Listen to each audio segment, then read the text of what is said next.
we'll continue with the male infertility today. As we all know, the definition of infertility, it is inability to conceive in a couple after regular unprotected sex. Now, what are the causes in male? We have seen 1/4 of the cases where male is responsible for infertility. Now, etiologies for male infertility. As we have seen in female, systemic causes are there, immunological causes are there, psychological causes, then infective causes, endocrinal causes. Like that only, age over 45 may cause inability to conceive in males also, excessive obesity. Now here we should also interrogate about some social habits in male, that is excessive smoking or chronic alcoholism, yeah, excess alcoholism in young age also may lead to infertility. How? If a person is smoking chronically or alcoholism, it will suppress the Leydig cells in the testes, which are there above the seminiferous tubule. So Leydig cell suppression means ultimately it suppresses the testosterone in the blood serum. And if testosterone is deficient, then functioning of testes as well as other male accessory sexual organs, other maintenance will be all lowered. So this is very dangerous. Then endocrinal causes. We have seen in the last video that hypothalamic axis should be normal both in female male. Hypogonadism,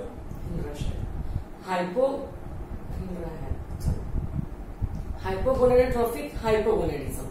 If GnRH is released in less amount, then it will not stimulate properly to the anterior pituitary, where in male also proper follicular stimulating hormone as well as luteinizing hormone is required to stimulate the development of the Sertoli cells and seminiferous tubules to secrete testosterone as well as this inhibin properly.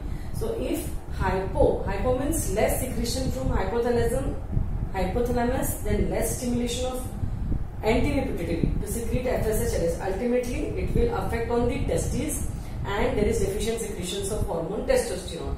Similarly, hypergonadotrophic hypogonadism may also affect, like excess secretion from hypothalamus. If excess testosterone in the periphery, it may cause negative feedback to the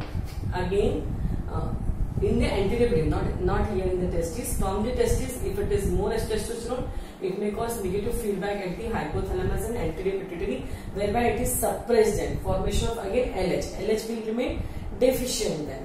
So hypergonadotrophic hypogonadism is also not good for the normal development of the sperm. So it affects the spermatogenesis formation.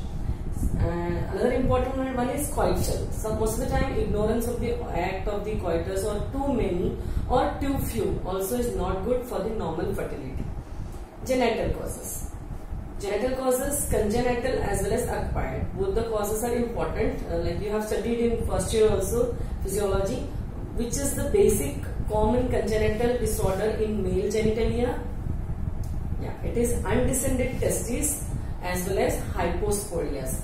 Undescended testes, where it is not descended in the intrauterine life itself, may cause defective spermatogenesis, as well as hypospadias. It's an opening below normal. Penile opening is below normal. So it also causes mechanical discomfort for semen transfer. That is basic congenital disorder. Then we have already seen social habits, bad habits. Third important one is always while taking the history, we should interrogate about the occupation. There are certain occupation hazards, like if a person is working in a very hot temperature, hot atmosphere, suppose working in the coal mines, or we say a truck driver and all, because excess heat may affect the scrotal temperature. Male's scrotal temperature is less than his body temperature. So testes are secured and safely functioning in the normal scrotal temperature, which is less than body temperature. Now if it is continuously exposed to heat, so it affects the normal spermatogenesis formation again. So this is occupation one cannot change, but one can take measures how he can prevent the hazards of it. So occupation always we should interrogate. We should always ask the history, whether there is a past history of any other marriage, previous marriage or previous proven history of any fertility. That also should be interrogated. And also interrogate about sexually transmitted diseases in past as well as any diabetes. That is a part of history, but which will help us to find out any etiology is lingering behind the infertility. Now, here another important causes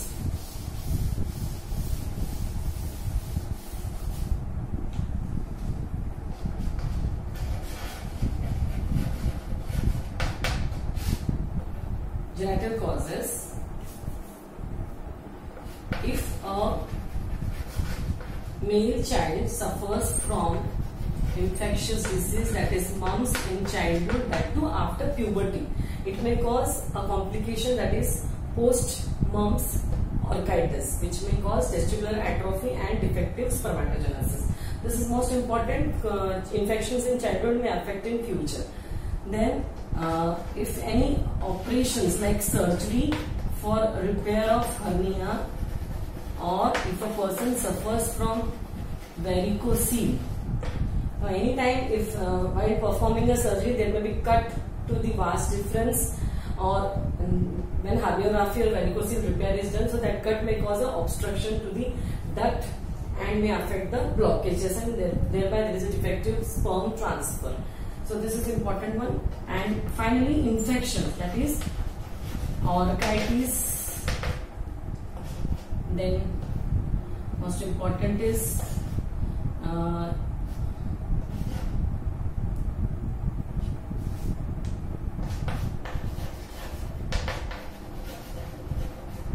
testicular tumors, benign growths, malignancy, orchitis, as well as one most important cause I think that is a Kallmann syndrome. Here the chromosomal pattern is XXY. Here the male suffers from loss of smell as well as defective this karyotype, and of course defect in the sperm, less sperm or no sperm. So this is all about male etiology. Now this is how Leydig cell and Sertoli cells are also affected. Now brief physiology wise we can say when these Leydig cells are stimulated, testosterone is secreted, and again it stimulates the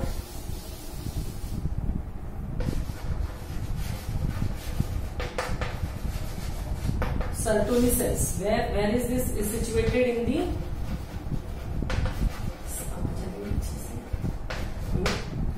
seminiferous tubule.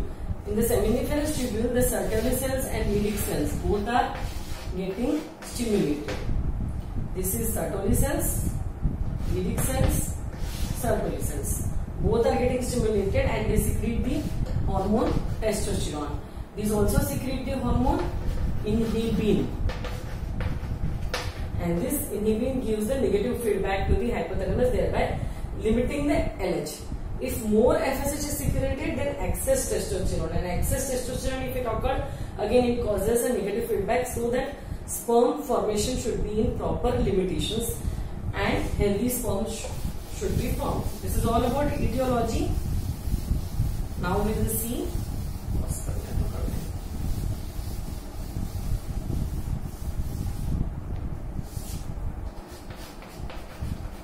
investigations in the male. Most important and common investigation which is performed in male is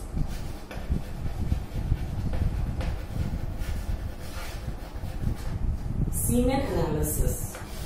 Now, always among the couple, male is investigated very at first time. If male semen analysis is found to be normal for 3 consecutive times, after every 1 or 2 months, even if it is found to be normal, it is again checked. If it comes normal after 3 months, then male's investigations are withheld and female investigations are carried. Always male is investigated first. Semen analysis, how it is collected. The sample is collected by asking a man to have an abstinence of 2 to 3 days or a week. He can collect it by masturbation or after the interrupting into the sex. Then the sample is collected in the white glass mouth bottle, where it is then it is sent within 1 to 2 hours to the laboratory, where it is centrifuged and examined under the microscope. Now what is seen? What are the basic criteria for standard normal semen report? We will see first.